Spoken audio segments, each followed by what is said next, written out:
মানুষের জীবনে পরীক্ষার সময় ঈশ্বর কিভাবে সাহায্য করেন। ভাই বোনেরা, জীবনের পথে আমরা প্রায় বিভিন্ন পরীক্ষা ও সমস্যার মুখোমুখি হই। কখনো চাকরি হারানো, কখনো অসুস্থতা, কখনো সম্পর্কের সমস্যা। এই মুহূর্তগুলোতে আমরা অনুভব করি ঈশ্বর কোথায়। আজ আমরা জানব জীবনের পরীক্ষার সময় ঈশ্বর কিভাবে আমাদের সাহায্য করেন। পরীক্ষা কেন আসে? প্রথমে আসুন বোঝার চেষ্টা করি কেন পরীক্ষা আসে। বাইবেল আমাদের শেখায় পরীক্ষা আমাদের বিশ্বাসকে শক্তিশালী করার জন্য আসে। যাকব 1:2-3 পদে লেখা আছে, তোমরা যখন নানাবিধ পরীক্ষায় পড়ো তখন তাহা সর্বোত্তভাবে আনন্দের বিষয় জ্ঞান করিও, জানিও তোমাদের বিশ্বাসের পরীক্ষার সিদ্ধতা ধৈর্য সাধন করে। আমেন। ভাইয়েরা, যখন আপনারা বিভিন্ন পরীক্ষার মধ্যে পড়বেন তা সম্পূর্ণ আনন্দের বিষয় মনে করবেন, কারণ পরীক্ষা আপনাদের বিশ্বাসকে ধৈর্যশীল করে। ঈশ্বর আমাদের পরীক্ষা দেয়, কিন্তু তার উদ্দেশ্য কেবল আমাদের দুর্দশা নয়, আমাদের আত্মাকে উন্নত করা। ঈশ্বর সবসময় আমাদের সাথে থাকেন। পরীক্ষার সময় আমরা প্রায় অনুভব করি ঈশ্বর আমাদের ছেড়ে দিয়েছেন, কিন্তু বাইবেল শিখায় ঈশ্বর সর্বদা আমাদের সঙ্গে থাকেন।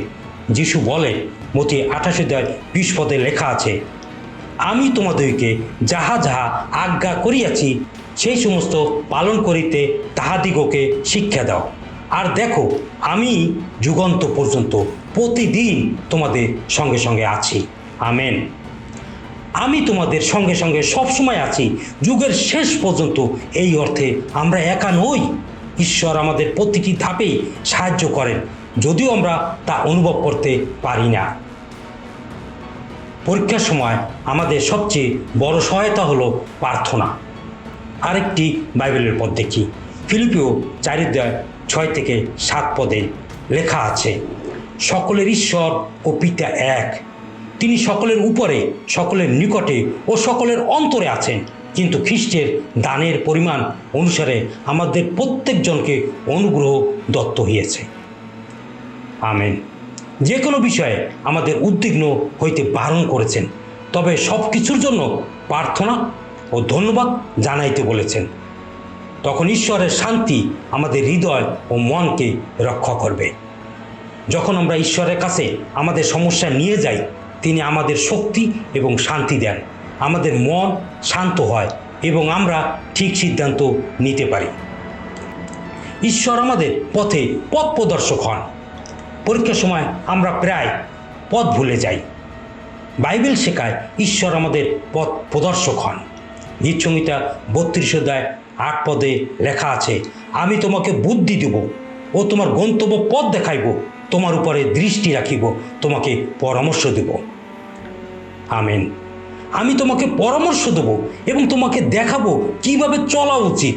আমি তোমার চোখের উপর দৃষ্টি রাখব। ঈশ্বর আমাদের নির্দেশ দেন, কখনো সরাসরি, কখনো সূক্ষ্ম ইঙ্গিতের মাধ্যমে।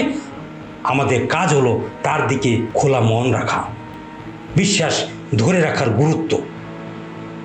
পরীক্ষা কখনো দীর্ঘ হয় এবং তখন আমাদের বিশ্বাস কমতে পারে। ইব্রিয় 11:1 পদে বলে, আর বিশ্বাস প্রত্যাশিত বিষয়ের নিশ্চয় জ্ঞান, অদৃশ্য বিষয়ের প্রমাণ প্রাপ্তি। আমেন। বিশ্বাস হলো এমন কিছু যা আমরা দেখি না, তবু তা ধরে রাখি। যখন আমরা বিশ্বাস ধরে রাখি, ঈশ্বর আমাদের শক্তি এবং ধৈর্য দেন, আমাদের মনোবল বাড়ে এবং আমরা পরীক্ষাকে জয় করতে পারি। আমেন। ভাই ও বোনেরা, জীবনের পরীক্ষা কঠিন হলেও ঈশ্বর আমাদের সাহায্য করেছেন। প্রার্থনা, বিশ্বাস এবং ঈশ্বরের নির্দেশের প্রতি মনোযোগ আমাদের পথ সহজ করে। আজই আপনার হৃদয় খুলুন, ঈশ্বরের উপর বিশ্বাস রাখুন এবং তার সাহায্য গ্রহণ করুন।